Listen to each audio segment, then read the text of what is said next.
Eat! Bumpy Johnson's words cut through the chatter like a knife. June 10th, 1963. Small's Paradise, Harlem. The restaurant was packed. Jazz spilling from the corner, waiters weaving through tables carrying ribs, fried chicken, collard greens, but every eye slowly turned toward table 7. Marcus Smooth Henderson sat there, the man who had betrayed Bumpy. For 11 years, Smooth had built an empire. Italian suits that cost more than a worker made in a year, a midnight blue Cadillac Eldorado, a penthouse in Mount Morris Park with a view of Central Park, 40 men on payroll, 5 policy banks running numbers across Harlem, all under the blessing of the Genovese family. Every Tuesday and Friday, he held court at Small's Paradise like a king. He thought he was untouchable. But the door opened, and Harlem froze. Bumpy Johnson walked in, 56 years old, grey hair creeping into his temples, freshly released from Alcatraz, carrying nothing but a paper bag and the weight of a city that had almost forgotten him. No gun, no entourage, just him. He moved like a shadow, like something from the past stepping into the present. Old-timers recognized him instantly. Younger hustlers whispered, "That's Bumpy Johnson." I thought he was dead. Bumpy didn't go home, didn't greet his wife, didn't rest. He went straight to table 8, where Junie Bird, Willie Fish Jackson and Raymond Quick Lewis waited. Men loyal to the end. Bumpy sat back to the wall facing the entrance, old habit always aware. Then he looked at Smooth. "Eat. This is your last meal." In that instant, Small's Paradise became a stage. The audience? Harlem itself. And history was about to be made at table 7. Marcus Smooth Henderson wasn't always the man running Harlem like a king. He had once been Bumpy Johnson's protégé, a sharp young hustler from 118th Street. In 1947, Bumpy had taken him under his wing, teaching him the numbers game, introducing him to the right people, and protecting him when Dutch Schultz's old crew came sniffing for revenge. By 1952, when Bumpy was arrested for conspiracy, he had entrusted Smooth with his empire, his collectors, his policy banks, his streets. Smooth was supposed to keep the organization intact, send money to Bumpy's family, maintain loyalty. For 2 years he did exactly that. Then the letters stopped. The money stopped. What Smooth didn't expect was that Bumpy was watching. From Alcatraz, Bumpy thought about the betrayal. Every day, every hour. Smooth had made a deal with Vito Genovese, giving up the locations of Bumpy's policy banks, naming the cops on Bumpy's payroll, revealing every cash house. In exchange, Smooth was allowed to keep 125th Street for himself. 11 years of quiet, comfortable power, built on the foundation of a man who had been locked away. But Bumpy wasn't finished. On June 7, 1963, Bumpy walked out of Alcatraz. 56 years old, grey in his hair.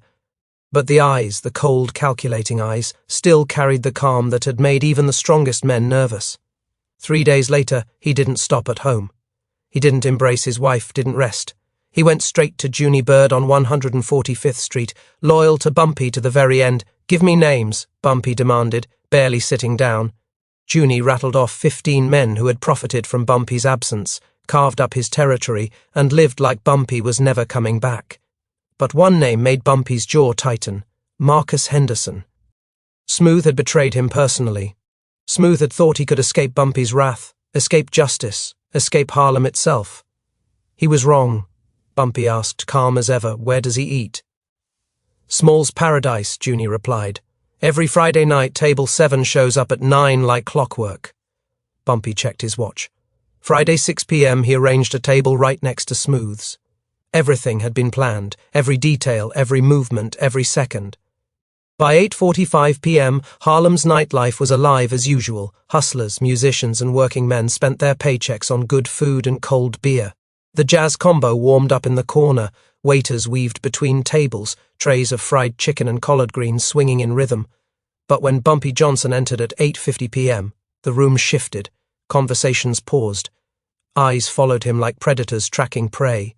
He moved like a ghost through the crowd, straight to table 8. Junie Bird, Willie Fish Jackson and Raymond Quick Lewis were waiting. Men who had remained loyal through everything, men who remembered what Harlem had been when Bumpy ran it. Bumpy sat with his back to the wall, facing the door. Habit, instinct, control. Then his eyes locked on Smooth Henderson. Everything was in place. The stage was set. History was about to witness the reckoning of a king betrayed. At exactly 9 p.m., Marcus Smooth Henderson walked in. 38 years old, impeccably dressed in a cream-colored suit, burgundy tie, diamond rings glinting on 3 fingers, a gold watch shining under the restaurant lights. He had 4 men with him, bodyguards who looked like they had never missed a meal, arms thick, faces unreadable, hands twitching near the weapons hidden beneath their jackets. Smooth moved with the arrogance of a man who thought he owned Harlem. He laughed at a joke no one else heard, held court like he was the king, not just a man temporarily in power. His crew guided him toward table 7, the table that had been his throne for over a decade. But then he saw him. Bumpy Johnson. Calm, composed, a ghost from the past, sitting at table 8, his back to the wall, eyes fixed like cold steel on the man who had betrayed him. The blood drained from Smooth's face. His crew noticed the change, following his gaze, hands twitching near their guns. "Marcus," Bumpy's voice cut across the restaurant, low and steady, yet carrying every ounce of authority. "Come sit with me." It wasn't a request. Smooth's bodyguard stiffened. Leon, a thick-necked enforcer, stepped forward, tense, ready to intervene. But Junie Bird rose silently, his .45 automatic pressed lightly against Smooth's back. "Sit down," he said, soft but unmistakable. The restaurant froze. Jazz music hung in the air, half-played. Waiters froze mid-step. Customers ducked under tables. Everyone knew something monumental was happening. Guns appeared. Willie Jackson produced a sawed-off shotgun from under the table. Raymond Quick Lewis leveled a revolver at Leon. Yet Bumpy didn't flinch. Calm as Sunday morning. Smooth's mouth opened and closed, like a fish out of water. He looked at Bumpy, then at the weapons surrounding him, panic building. "Go," he whispered to his crew. They hesitated, torn between loyalty and survival. But Junie's 45 reminded them that this wasn't a negotiation. Slowly, they backed toward the door, weapons still in hand, eyes locked on the old man with the gun. Bumpy gestured to the empty chair across from him. Smooth sat, trembling, knees weak. The weight of 11 years of betrayal pressed on him like a physical force. A waiter approached nervously, trying to act natural. "Bring us a plate of ribs," Bumpy said, "the good ones, and 2 glasses of bourbon." Steam rose from the plates when they arrived. Bumpy pushed the ribs toward Smooth. "Eat," Bumpy said, eyes never leaving his former protégé. Smooth stared at the plate as if it were poisoned. "I'm not hungry, Bumpy. Listen, I can explain."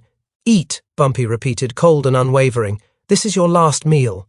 For the first time, Smooth understood. This wasn't about money. This wasn't about territory. This was justice, execution with witnesses.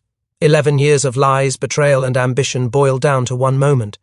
Tears welled in Smooth's eyes. "Bumpy, I had to survive. You were gone.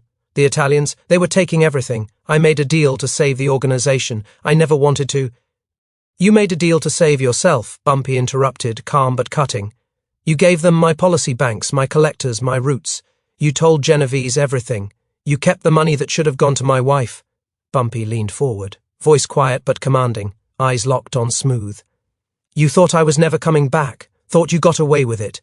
But here I am, and everything you built on my absence ends tonight." Smooth's breaths came fast, ragged, sweat on his brow. The restaurant was dead silent, all eyes locked on the unfolding confrontation. The tension was a living thing, thick enough to choke anyone who dared breathe. Bumpy's hand moved slowly to his waistband. Not for a gun. Not yet. This was Harlem, and he played by his own rules. Bumpy's hand lingered at his waistband, slow, deliberate. The room held its breath. Smooth's eyes widened, his body trembling as the old man before him didn't reach for a gun. But something far older, far colder. A straight razor. The same razor Bumpy had carried since 1935. The blade that had opened Dutch Schultz's enforcer from ear to ear. The razor that had convinced Lucky Luciano to allow Bumpy independent control over Harlem. Bumpy unfolded the steel, letting it catch the dim light of Small's paradise. It gleamed, a cold promise. "You know what the Romans used to do to traders?" Bumpy asked, voice low but carrying to every corner of the restaurant. "They made them eat their last meal. Then they executed them in public, so everyone could see what happens when you betray their emperor." Smooth's breath hitched. Cold sweat ran down his temples. He was hyperventilating, eyes locked on the razor, realizing that this was no negotiation. This was history in motion, a lesson carved in flesh. "I'm not a Roman emperor," Bumpy continued, voice rising so the 250 patrons could hear. "But I am Harlem, and everyone in this room needs to understand something. When I went to Alcatraz, some of you forgot who built this, forgot whose streets these are, forgot that respect isn't taken, it's earned." He leaned in, voice quiet now, just as smooth. "Marcus Henderson, you forgot." Smooth tried to bolt. Panic overtook him, but Junie Bird was a shadow at his back, 45 pressed against his spine. "Stand up," Bumpy ordered, legs shaking violently. Smooth obeyed. He rose to his feet, trembling, the years of comfort and arrogance vanishing in seconds. Bumpy circled the table like a predator, stalking prey, until he was face to face with the man who had betrayed him. Every eye in Small's paradise followed. Jazz instruments hung in mid-note. Waiters froze, plates trembling in their hands. And then, swift, precise, Bumpy raised the razor. Not to kill, but to mark. A single thin line across Smooth's left cheek. Blood ran down, staining his cream-colored suit. A permanent reminder, a brand of betrayal. "That's so you remember," Bumpy said quietly, folding the razor back into his pocket. "Every time you look in a mirror, every person who sees you, they'll know what you did." Smooth screamed, his face contorted with pain and humiliation. Tears streamed down his cheeks. "I swear, I'll make it right. I'll give it all back. The money, the territory." Bumpy shook his head, cold, unyielding. "I'm taking it back. There's a difference." He turned to address the entire restaurant, voice rising with authority that shook the walls. "The rest of you, Bumpy Johnson is back. The rules are the same as they always were. Pay what you owe, keep your word, protect your people. Anyone who wants to test me, you know where to find me." The crowd remained silent, every patron knowing they had just witnessed something legendary. Bumpy Johnson had returned, not with an army, not with guns blazing, but with fear, respect, and calculated power. Smooth Henderson was left standing, bleeding, humiliated, marked for life. Within 24 hours he was gone from Harlem, a permanent scar on his face and his reputation, a cautionary tale whispered on every street corner. And in that moment Harlem knew Bumpy Johnson's throne was unshakable. Betrayal had a price, and Bumpy had just reminded the city of the law he lived by: loyalty, respect, and justice, executed on his terms. The air in Small's paradise was thick with tension, the kind that clings to your skin and doesn't let go. Patrons slowly began to move, whispers rippling through the crowd like a current of electricity. Everyone had seen it, the calm, calculated fury of Bumpy Johnson, the scar carved into Marcus Henderson's cheek. The unmistakable message, betrayal, had consequences in Harlem. Outside, the streets were alive with news. Taxi drivers, doormen, and street hustlers exchanged hurried nods and low murmurs. By sunrise, every corner from 110th Street to 145th knew the godfather of Harlem had returned. Smooth Henderson's betrayal was now a cautionary tale etched into the city itself. The scar on his face was more than a mark. It was a warning. Bumpy didn't linger in Small's paradise. He walked out at 9:47 p.m., steady and unhurried, leaving chaos and reverence behind. 250 witnesses had observed every move.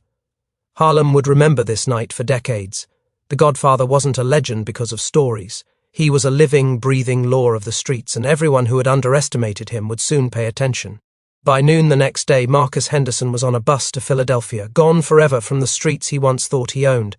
The scar on his cheek was a permanent brand, an indelible reminder of the power Bumpy commanded. It wasn't bloodlust or revenge that had driven the night's events. It was the calculated precision of a man who understood that respect and fear are tools more powerful than any army. Within 72 hours, Harlem felt the ripple effect. 3 other men who had carved up Bumpy's territory quietly vanished from the neighborhood. Not killed, just relocated, given a clear understanding: stay away or join Smooth. The message was simple, yet absolute. Bumpy Johnson's return wasn't negotiable. The Genovese family, who had tried to encroach while Bumpy was imprisoned, sent a captain to negotiate. The meeting lasted 4 minutes. Bumpy's terms were unambiguous: 2 weeks to pull out of Harlem, everything north of 110th Street restored to him, non-negotiable. The Italians left without argument. Any attempt to resist had already proven futile. Back in Harlem, Bumpy's loyalists began returning to their posts, their confidence renewed. Old alliances reformed, and even those who had thought they could exploit his absence understood. They were now under the gaze of a king whose patience was legendary, whose memory of betrayal was unyielding. Harlem's underworld had recalibrated overnight, and Bumpy's empire was once again whole. The story of Table 7 spread like wildfire. Street hustlers, jazz musicians, and everyday folk carried the tale from corner to corner. It wasn't just about the razor or the scar, it was about the method, the restraint, and the authority Bumpy exercised. Everyone understood this was how power worked in Harlem. It wasn't taken, it wasn't bought, it was commanded with intelligence, precision, and an unwavering sense of justice. By the end of the week, Bumpy had reasserted control over the policy banks, collectors, and territory that had been threatened during his absence. Business resumed, but with a new edge. A respect hardened by fear, loyalty solidified by a single night's display of calculated authority. Every hustler, every trader, every man who thought he could rise at Bumpy's expense now knew the law of the streets had returned, and it carried the weight of history. By the time morning broke over Harlem, the city was buzzing with the news. From the brownstone stoops to the corner newsstands, everyone spoke in hushed reverence of what had happened at Table 7. Bumpy Johnson wasn't just back. He had reminded every hustler, every policy banker, every street soldier why his name carried weight beyond any threat or gun. Marcus Henderson's departure was the first clear signal that the old order was being restored. The man who had thought he could seize Bumpy's empire without consequence was now marked forever. That scar on his cheek was more than a wound, it was a declaration. Harlem understood immediately, betray Bumpy John. Son, and your life, your reputation, your very existence in the streets would bear the cost. Within the next 72 hours, Bumpy's influence began reshaping the neighborhood. Other men who had carved up his territory quietly vanished, relocated with clear instructions. They weren't killed, but they weren't welcome either. Every move Bumpy made was precise, measured, calculated, and mercilessly effective. Fear had returned as a tool of control, not chaos. Respect was enforced not with indiscriminate violence, but with a single display of power that everyone witnessed. The Genovese family, who had tried to expand their influence into Harlem during Bumpy's absence, quickly realized the futility of resistance. A 4-minute negotiation with Bumpy restored clarity. Everything north of 110th Street belonged to him. No argument, no delay, no hesitation. The Italians left understanding that profit was no longer worth the cost of challenging the godfather of Harlem. By the end of the week, the streets, the clubs, and the policy banks were once again under Bumpy's command. He walked the neighborhood with the quiet confidence of a man whose authority was absolute, whose patience had been tested for over a decade, and whose strategy was flawless. Every man who had once doubted him had witnessed firsthand why betrayal came at such a steep price. Business resumed, but with an edge of renewed loyalty. Collectors returned. Hustlers aligned themselves with the right tables, and old allies who had kept faith during Bumpy's imprisonment reaffirmed their support. The neighborhood had shifted overnight. It wasn't just that Bumpy was back, it was that Harlem itself had acknowledged the rightful king. The night at Small's Paradise became legend. Stories of the razor, the scar, and Bumpy's unyielding presence spread far beyond the club.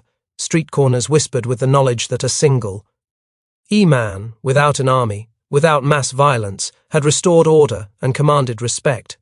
The moral was clear. Power isn't determined by who has the most guns or money, but by who holds the loyalty, fear, and admiration of those around them. Bumpy Johnson had proven that loyalty mattered, that respect was earned, and that the consequences of betrayal were permanent. The godfather of Harlem had returned not with chaos, but with clarity, intelligence, and the authority that only comes from a lifetime of understanding streets, alliances, and human nature. By the end of 6 months, every piece of Bumpy's empire was restored. Policy banks, cash collectors, and territories once thought lost were again under his control. Not through bloodshed or war, but through fear, respect, and the silent enforcement of his reputation. Harlem had learned a simple truth. You could lock a man away for 11 years, steal his money, carve up his territory, but you could never take his throne. The godfather of Harlem had returned, and the streets would never forget. With the scar on Marcus Henderson's cheek still fresh and the story of Table 7 circulating like wildfire, Bumpy Johnson's return sent a shockwave across Harlem. But Bumpy wasn't done. This wasn't merely about reclaiming territory. It was about reminding everyone that power in Harlem wasn't given. It was taken, defended, and respected. Bumpy began visiting the clubs, the numbers joints, the streets where his influence had been challenged. He moved like a shadow, observing, listening, assessing. Every corner, every alley, every cafe had a story about betrayal, deals gone wrong, or opportunists attempting to profit off his absence. Bumpy made mental notes, cataloguing each player, each weakness. He was methodical, patient, but his patience carried a razor-sharp edge. By midweek, word reached Bumpy that a new rival crew had tried to push into his old policy operations. The young gang thought they could seize power in the confusion of his return. Bumpy didn't hesitate. He arrived at the neighborhood, with Junie Bird and his loyal lieutenants, quiet as a predator, observing the crew's movements. At 11:15 p.m., he entered the room where the young gang was counting their take, their confidence high. Bumpy didn't draw a gun. He didn't raise his voice. He simply walked in, and the room went silent. His presence alone was enough.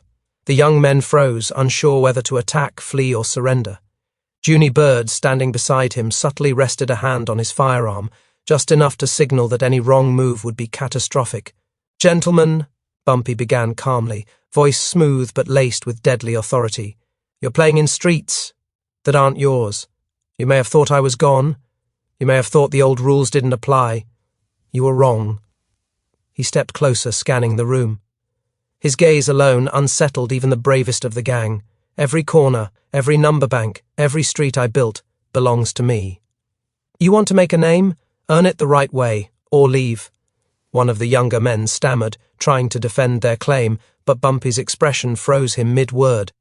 The story of the razor had already travelled fast. Each man in that room had heard about Table 7, about Marcus Henderson, and the consequences of betrayal. No one dared test him. By the end of that night, the crew had either pledged allegiance to Bumpy's rule or vanished without a trace. The message was clear: Harlem was Bumpy's city again, and no one would challenge it without paying a personal price. Over the next few weeks, Bumpy systematically visited every former ally and rival. Meetings were held in shadowed corners, restaurants, and back rooms. Deals were renegotiated, debts collected, and loyalty tested. Those who remained loyal In his Alcatraz years were rewarded. Those who had betrayed him were either exiled or permanently marked. Bumpy's strategy wasn't about chaos, it was about structure. Fear combined with respect, power combined with patience, and every action carried a lesson. The streets of Harlem, once fractured by opportunists and the absence of its king, were slowly knit back together under a single, unyielding authority. By the end of this second climax, Bumpy had done more than reclaim his old empire. He had cemented his legacy. Harlem wasn't just aware of his return, they had witnessed it firsthand. A razor, a scar, and the unwavering presence of a king had reshaped the city. The streets knew, unequivocally, Bumpy Johnson was back, and no one would forget it. Harlem had changed while Bumpy was gone. New faces, new hustlers, and new alliances had formed, thinking the king would never return. But the whispers of Table 7 and the razor cut across the city faster than any lawman could move by the following Friday. Every key player in Harlem was watching, waiting, wondering if the stories were true. Bumpy knew the city needed more than fear to restore order. It needed a reminder that loyalty and respect were the currency that mattered most. He arranged a gathering at the Cotton Club, a place buzzing with music, dancers, and businessmen. The air smelled of cigars, perfume, and tension. Every high roller, policy runner, and street captain had received the invitation. Some came willingly, others under duress, but all came. Bumpy entered quietly, grey hair visible under the dim lights, charcoal suit pressed but modest compared to the flashy new men trying to replace him. He didn't need to announce himself. The presence was enough. Heads turned, conversations halted, jazz music swelled as if the instruments themselves acknowledged the weight of the moment. He walked past the bar, nodding to familiar faces. Junie Bird flanked him on the left, holding discreet control of the exits, while Willie Jackson and Quick Lewis patrolled the perimeter. Bumpy's eyes scanned the room. Every movement, every whisper, every nervous glance was noted. This was his chessboard, and every player was a piece to be moved or removed. At the center of the room, a makeshift stage held a table with envelopes, names, debts, and promises. Bumpy addressed the crowd with quiet authority, his voice carrying over the hum of the club. "You all know why you're here," he began. "Some of you tried to take what wasn't yours while I was gone. Some of you kept what belonged to me or betrayed the people who kept Harlem running." He paused, letting the weight of his words settle. "This is your chance to make it right." One by one, he called out names. Allies stepped forward, pledging loyalty. Traitors swallowed hard, acknowledging the scarlet marks of Bumpy's judgment, some metaphorical, some very real. The energy in the room shifted. Fear was still present, but respect began to anchor itself. The men who had thought they were untouchable realized that power in Harlem wasn't measured by weapons or wealth, it was measured by the king's will. Bumpy moved to the front of the stage, reaching into his pocket. Not a gun, not a knife, just a reminder of the razor that had rewritten the rules. The room didn't flinch, they didn't need to. The stories had already spread. The scar was enough. "Every action has a consequence," he said. "Every betrayal has a mark, and every man in this room will remember that loyalty comes first, or there will be a price." As the night wore on, Bumpy met with his lieutenants in private corners, negotiating territory, overseeing operations, and ensuring no piece of Harlem slipped back into chaos. Each handshake, each nod, each glance was a calculated move in securing his empire. By the end of the evening, the message was clear. Bumpy Johnson was back not just in presence, but in control, reshaping Harlem with a combination of fear, respect, and calculated authority. The city was watching. The players were aligned. The streets had spoken. And as Bumpy left the Cotton Club, the echo of the jazz band faded behind him, replaced by whispers of reverence, fear, and awe. Harlem would never forget Table 7. Harlem would never forget the scar. Harlem would never forget the man who had returned not just to reclaim, but to rule. By sunrise, Harlem was alive with rumors, whispers, and shock. Word of Table 7 and the razor had travelled through every street, every corner, and every speakeasy. Hustlers who once scoffed at the idea of Bumpy's return now walked cautiously, checking over their shoulders. Policy bankers, street soldiers, and nightclub owners all felt the tremor of fear mixed with awe. The message was simple and unmissable. Bumpy Johnson was back, and nothing would stand in his way. The immediate impact was calculated. Bumpy began reclaiming his networks, meeting with allies who had stayed loyal even during his years in Alcatraz. Junie Bird, Willie Jackson, and Quick Lewis were instrumental in re-establishing control, reminding the city that the power vacuum would not last. Men who had prospered during Bumpy's absence either aligned themselves with him or quietly disappeared, choosing exile over confrontation. Marcus Smooth Henderson, now scarred and humiliated, became a cautionary tale. Bumpy didn't need to kill him. The public mark on Smooth's face was enough to instill fear across the city. Every hustler, every trader, and every opportunist understood the consequences of betrayal. Within 24 hours, Smooth was on a bus out of Harlem, and whispers of his departure were already turning into legends. The streets remembered his face, and the scar served as a permanent warning that loyalty was not optional. Bumpy also addressed the Genovese family, who had attempted to expand their influence into Harlem during his absence. A meeting was arranged, brief and unambiguous. Bumpy laid out his terms with precision. Everything north of 110th Street belonged to him, non-negotiable. The Italians, having seen what happened to Smooth and the speed at which Bumpy restored order, acquiesced. Within days, Harlem's streets were returned to his control, not through open war, but through strategic displays of power and reputation. The impact was psychological as much as it was practical. Business owners who had feared retaliation were reassured, knowing that Bumpy respected loyalty. Hustlers who had grown complacent realized that power in Harlem was not just about money, it was about respect, obedience, and understanding the rules set by the king.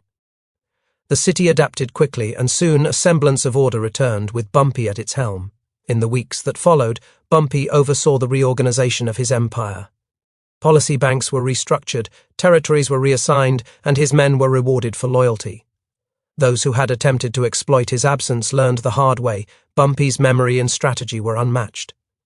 His influence wasn't just reinstated, it was amplified, as the fear of betrayal and the respect for his authority created a new balance of power. By the end of the month, Harlem was stable. The streets knew who ruled, the nightclubs buzzed with activity, policy games resumed under his supervision, and the whispers of Table 7 became legendary stories shared across the boroughs. Bumpy Johnson had proven that a true king doesn't need an army to reclaim a throne. He needs loyalty, intelligence, and the willingness to act decisively when justice demands it. Bumpy's return wasn't merely about revenge, it was abo. but restoring a kingdom that had been mismanaged during his absence. His presence brought order to chaos, fear to the reckless, and respect to those who had forgotten its value. The streets of Harlem now recognized an immutable truth. Betrayal carries a mark, and the throne of Harlem belongs to the one who earned it. The city had witnessed the return of its godfather, and the echoes of Table 7, the razor, and the scar would resonate for decades. Harlem remembered, feared, and respected Bumpy Johnson, not as a man, but as a symbol of unwavering authority and justice. The events at Small's Paradise became instant legend. By noon the next day, every corner of Harlem knew the story of Table 7. Hustlers whispered it in alleyways, bartenders shared it in bars, and even the kids on the stoops repeated it as a cautionary tale. Betrayal has a price, and Bumpy Johnson doesn't forgive. Marcus Smooth Henderson never returned. The scar on his face remained, a permanent reminder to himself and the city of the consequences of disloyalty. Within 72 hours, 3 other men who had tried to capitalize on Bumpy's absence quietly disappeared, relocated with clear warnings. Fear and respect had re-established order faster than any bloodshed could have.